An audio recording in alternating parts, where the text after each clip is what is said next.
Bismillahirrahmanirrahim.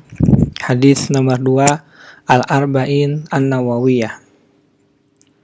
Sebelumnya telah dibahas mengenai penjelasan Rasulullah SAW untuk pertanyaan Fa'akhbirni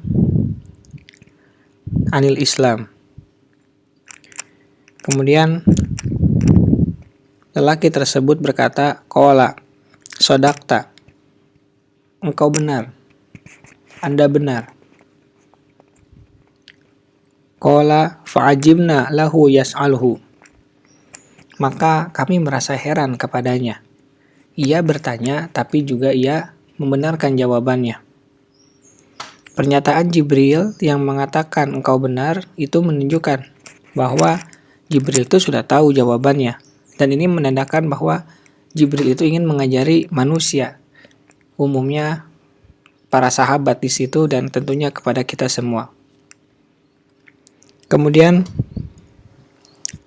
Jibril berkata, "Fa'akhbirni anil iman." Beritahukan kepadaku tentang iman. Qala Rasulullah Shallallahu alaihi wasallam menjawab, "Antu minabillah wa malaikatihi wa kutubihi wa rusulihi wal yaumil akhir wa tu'minal qadari khairihi wa syarrihi." Kamu beriman kepada Allah, kepada malaikatnya, kitab-kitabnya, rasul-rasulnya, hari akhir, dan beriman kepada takdir Allah, baik itu yang baik maupun takdir Allah yang buruk. Tentang iman, bahwa iman itu adalah pengakuan yang mengharuskan untuk menerima dan tunduk dan harus disesuaikan dengan aturan syariat. Ini adalah maratibuddin atau tingkatan agama yang kedua. Yang pertama adalah iman kepada Allah. Dengan keimanan kepada Allah, kita harus mengimani, mengakui, menerima, dan tunduk bahwa Allah itu ada. Kemudian rububiyah dan uluhiyah itu hanya milik Allah semata. Kemudian dalam iman kepada Allah juga kita harus beriman kepada nama-nama dan sifat Allah yang tentunya Allah telah jelaskan kepada kita semua melalui Rasul Shallallahu alaihi wasallam. Kemudian iman yang kedua yakni iman kepada malaikat, yaitu mengimani nama-nama dan tugasnya yang tentunya karena ini merupakan hal yang gaib harus didatangkan dalil yang menunjukkannya, baru kita bisa menetapkan bahwa itulah namanya, itulah tugasnya. Berikutnya yang ketiga adalah iman kepada kitab. Dalam iman kepada kitab kita harus mengimani bahwa Allah itu telah menurunkan kitab-kitab kepada para rasulnya. Dan dengan kitab itu kita harus mengimani tentang kebenarannya, tentang hukum-hukumnya, termasuk juga nama-nama kitabnya yang telah dijelaskan oleh Rasulullah Shallallahu alaihi wasallam dan juga Allah telah sebutkan di dalam Al-Quran mengenai hal ini. Kemudian berikutnya tentang iman kepada para rasul, yaitu kita membenarkan bahwa Allah itu mengutus para rasul untuk menolong kita, para manusia yang berada di dalam kegelapan menuju cahaya. Kemudian kita juga harus menetapkan bahwa para rasul itu menjadi mubasyirin dan munzirin. Mubasyirin artinya memberi atau pembawa kabar gembira, munzirin adalah pembawa peringatan. Kita harus beriman kepada para rasul semuanya yang Allah telah rinci di dalam Al-Quran sebanyak 25. Namun secara jumlah karena itu adalah milik Allah Subhanahu wa taala, maka Allah lah yang Maha mengetahui tentang hal tersebut. Dan dari semua rasul-rasul yang telah Allah utus, kita harus beriman bahwa Nabi Muhammad Shallallahu alaihi wasallam adalah yang paling utama dan penutup para nabi. dan risalah yang dibawa oleh beliau Shallallahu Alaihi Wasallam adalah untuk semua. La nabiyya ba'da, tidak ada nabi setelah beliau Shallallahu Alaihi Wasallam. Berikutnya yaitu iman kepada hari kebangkitan setelah kematian. yakni kita meyakini secara pasti akan ada kehidupan akhirat di mana semua amal kita akan dibalas, baik itu amal yang baik ataupun amal yang buruk.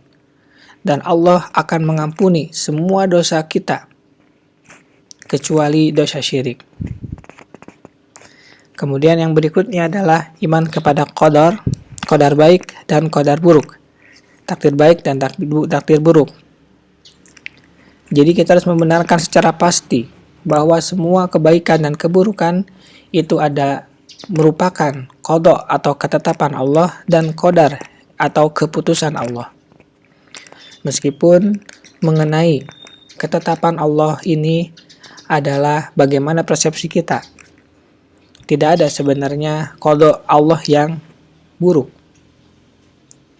Yang ada adalah qada tersebut sesuai dengan yang kita inginkan atau yang tidak kita inginkan. Contoh hujan. Hujan merupakan qada Allah. Tidak ada yang bisa membuat hujan kecuali Allah Subhanahu wa taala. Namun bagi misalkan penjual es krim, penjual minuman dingin, penjual minuman yang menggunakan es batu dan seterusnya, bagi mereka mungkin itu adalah takdir atau ketetapan Allah yang buruk. Tapi bagi petani, bagi peternak yang membutuhkan air untuk pekerjaannya, hujan itu merupakan takdir yang baik. Sehingga takdir itu bagaimana kita mempersepsikannya.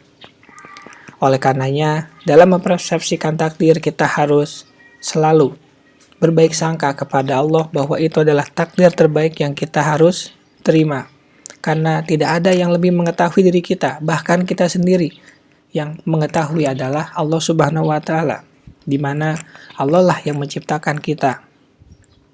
Dan nantinya juga akan membangkitkan kita. Kemudian Jibril berkata, "Shadaqta." Engkau benar.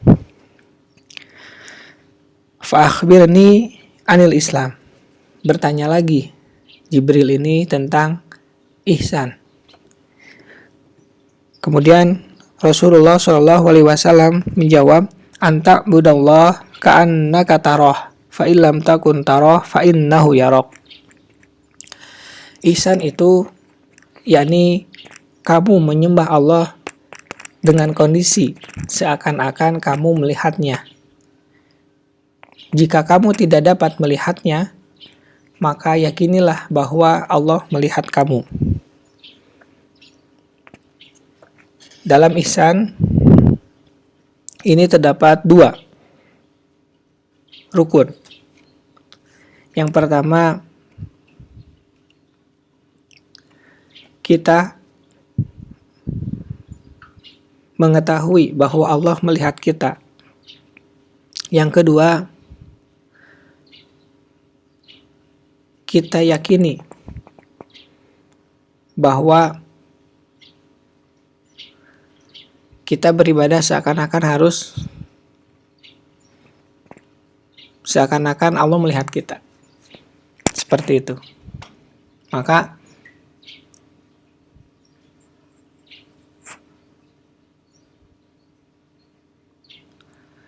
beberapa makna yang dijelaskan oleh para ulama tentang ihsan,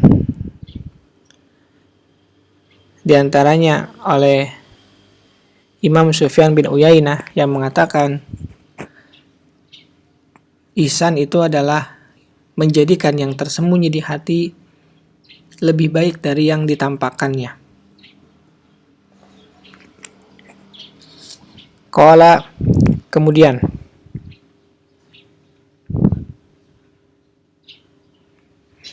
Jibril berkata, "Fa akhbirni anis sa'ah." Beritahukan aku tentang hari kiamat, itu kapan terjadinya. Qala, "Mal mas'ulu anha bi'a'lama minas sa'il." Rasulullah SAW menjawab tentang pertanyaan itu. Yang ditanya tidak lebih tahu dari yang bertanya.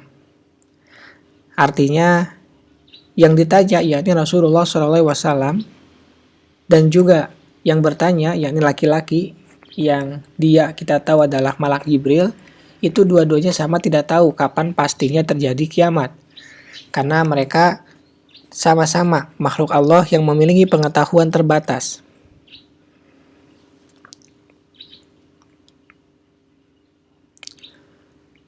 Seperti misalkan di dalam Al-Quran dikatakan, A'udzubillahi minasyaitonirrajim, yas'alunaka 'anis sa'ah ayyana mursaha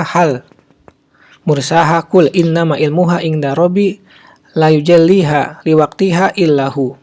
Mereka bertanya tentang kiamat, kapan terjadinya? Maka katakanlah, sesungguhnya pengetahuan tentang hal tersebut ada di sisi Allah. Tidak ada seorang pun yang dapat menjelaskan kapan kedatangannya selain Allah Subhanahu wa Ta'ala. Dan banyak ayat-ayat yang lain mengatakan hal yang senada.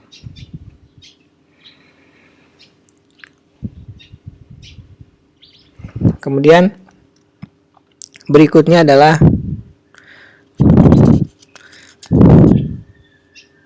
fa'akhbirni an amaratiha. Karena tidak mendapatkan jawaban yang diharapkan, orang tersebut itu bertanya lagi. Kalau begitu, berikan kepadaku tanda-tandanya. Maka Rasulullah SAW bersabda, ang talidal amatu robbataha. Tandanya yaitu jika seorang wanita atau seorang amat di sini, yaitu wanita budak yang dijadikan bisa dijual belikan, itu melahirkan tuannya. Wa ang taral hufatal uratal alata ri'aan sa'ah yatatawaluna fi bunyan. Jika kamu melihat orang-orang tanpa alas kaki, berpakaian telanjang, kemudian fakir dan pengembala kambing, itu mereka saling berbangga-banggaan fil bunyan, dengan tingginya bangunan. Ini diantara beberapa tanda-tanda kiamat yang beliau sebutkan dalam hadis ini. Tentu di dalam hadis-hadis yang lain disebutkan banyak tanda-tanda kiamat, di mana para ulama itu membagi tanda-tanda kiamat itu menjadi tanda kiamat yang besar dan tanda kiamat yang kecil. Misalkan tanda kiamat besar yaitu yang disebut sebagai 10 tanda kiamat, al-ashratu sya'ah. Di antaranya ada matahari terbit dari barat, kemudian munculnya Dajjal, turunnya Nabi Isa, munculnya Imam Mahdi, dan seterusnya.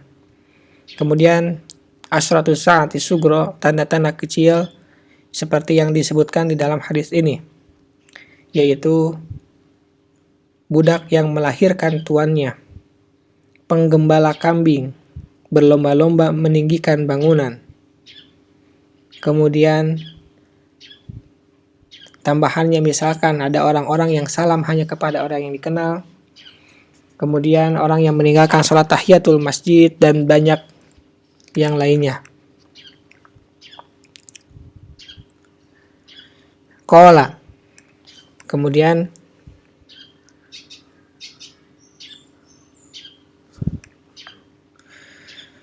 berkata, summa intolaka falabistu maliyan. Kemudian orang tadi pergi, dan aku, kata Umar, diam lama. Kemudian Rasulullah SAW bersabda, summa qala li, ya Umar, atadri manis sa'il? Wahai Umar, tahukah kamu siapakah yang bertanya tadi? Qultu Allahu wa Rasul a'lam. Aku menjawab, Allah dan Rasulnya SAW yang lebih mengetahui. Qala, Rasul SAW bersabda, fa innahu Jibril atakum yu'allimukum dinakum. Dia itu adalah sebenarnya Jibril yang datang untuk kalian mengajarkan agama kamu kepada kalian. Hadis riwayat Imam Muslim, hadis yang nomor ke-1. Nah, dalam bagian akhir ini terjawab sudah. Kenapa orang tersebut datang dengan baju yang sangat bersih tanpa ada tanda-tanda bahwa dia itu orang yang jauh. Tapi kalau dikatakan orang yang dekat, tidak ada yang mengenalnya. Ternyata Rasul SAW menyebutkan siapakah dia ini. Bahwa dia ini adalah Jibril alaihissalam yang memiliki tugas tentunya dari Allah Subhanahu wa taala untuk memberikan pelajaran kepada manusia dengan cara seperti ini. Jadi ini merupakan metode pembelajaran yang bisa digunakan, yaitu dengan konsep bertanya dan menjawab. Subhanaka Allahumma wa bihamdika asyhadu an la ilaha illa anta astaghfiruka wa atubu ilaik. Assalamualaikum warahmatullahi wabarakatuh.